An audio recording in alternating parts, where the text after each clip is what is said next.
Have you ever wondered how a trade dispute over a substance can lead to a full-blown war? Let's journey back to the early 19th century, a period characterized by the rapid expansion of European empires and the beginning of the global trade era.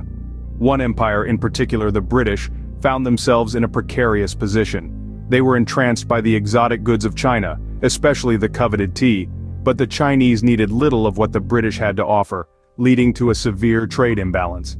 In order to correct this disparity, the British East India Company turned towards an unconventional and, some might argue, nefarious method.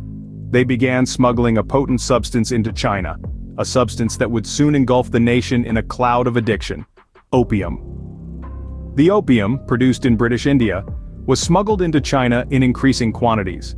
The Chinese people, initially intrigued by the exotic substance, soon found themselves in the grip of a crippling addiction. The societal effects were devastating. The fabric of Chinese society began to unravel under the weight of this widespread addiction. Productivity plummeted, and the once thriving Chinese economy began to falter. The Chinese government, alarmed by the rapid deterioration of their society, decided to take action. They implemented severe laws to curtail the opium trade, with penalties ranging from imprisonment to death. But these measures did little to stem the tide of opium flowing into China.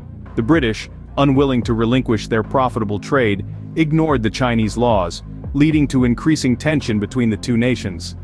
The Chinese government, desperate to protect its people, finally took a drastic step. They seized and destroyed a large shipment of opium from British traders.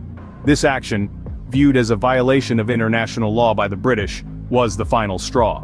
The Chinese government's attempts to curtail this opium trade led to an unexpected consequence: a full-scale war. This was not a war fought over territory or ideology, but a war ignited by trade disputes, a war that would change the course of history. What happens when two vastly different cultures collide? Imagine a world where the grand Qing Dynasty of China and the sprawling British Empire of the 19th century stand face to face, their cultural and political differences stark and glaring. This was a stage set for a clash of cultures, a backdrop that played a pivotal role in escalating the First Opium War. The Qing Dynasty, its heritage steeped in Confucian ideals of order and respect for authority, viewed itself as the Middle Kingdom, the center of civilization. The emperor, seen as the son of heaven, was not just a political figure but a spiritual leader too. This worldview, where China was superior and foreign nations were subordinate, was deeply ingrained in the Chinese psyche. Meanwhile, halfway around the world, the British Empire was basking in the dawn of the Industrial Revolution.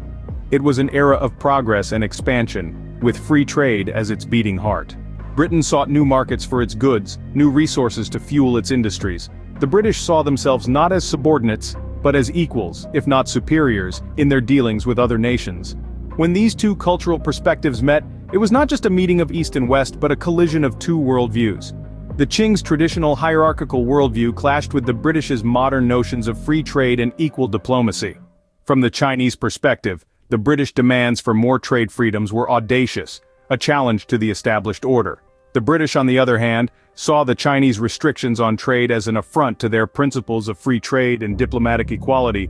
This was not just a conflict over opium or trade rights. This was a clash between two cultures, two ways of seeing the world. It was a battle between an ancient civilization holding on to its traditions and a modern empire pushing for change.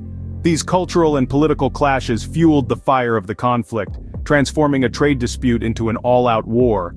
How does a country recover from a war fought over a substance as addictive as opium? This question is as haunting as the war itself. Now let's delve into the heart of the war, the battles and strategies that shaped its course. The war was a series of engagements, with the British forces armed with superior firepower and naval prowess, launching devastating attacks on the Chinese coast. Key battles like the Battle of Ningpo saw the British forces employ a combination of naval bombardment and on-land assault, a strategy that proved to be a constant thorn in the side of the Chinese forces.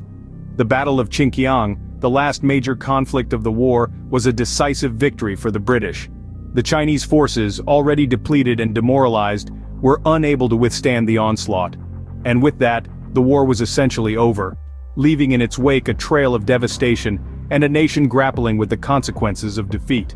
The end of the war was formalized with the Treaty of Nanking, a document that tilted heavily in favor of the British.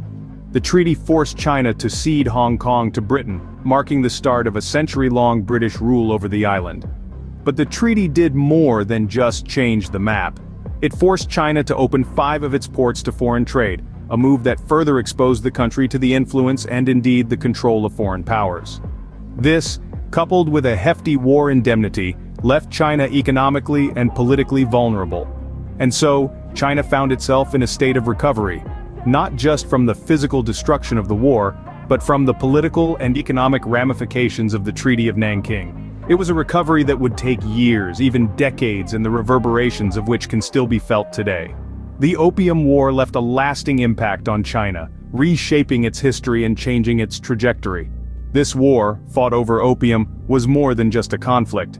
It was a turning point, a moment in time that forever changed the course of a nation. What can we learn from a war fought over 180 years ago? The Opium War, a conflict that raged in the mid-19th century, has left an indelible mark on the fabric of global politics and economy. Its long-term effects both on China and the world have been far-reaching and profound. This war, triggered by unchecked trade and deep-rooted cultural misunderstandings, threw open the doors of China to the West. It marked the beginning of what the Chinese refer to as the century of humiliation, shaping the nation's collective consciousness and influencing its policies even today. On the global stage, the Opium War underscored the dangers of trade disputes spiraling out of control, leading to violent conflicts. It also highlighted the perils of cultural misunderstandings, reinforcing the importance of empathy, understanding, and respect in international relations. The Opium War, a conflict sparked by opium, serves as a stark reminder of the far-reaching consequences of trade disputes and cultural conflicts.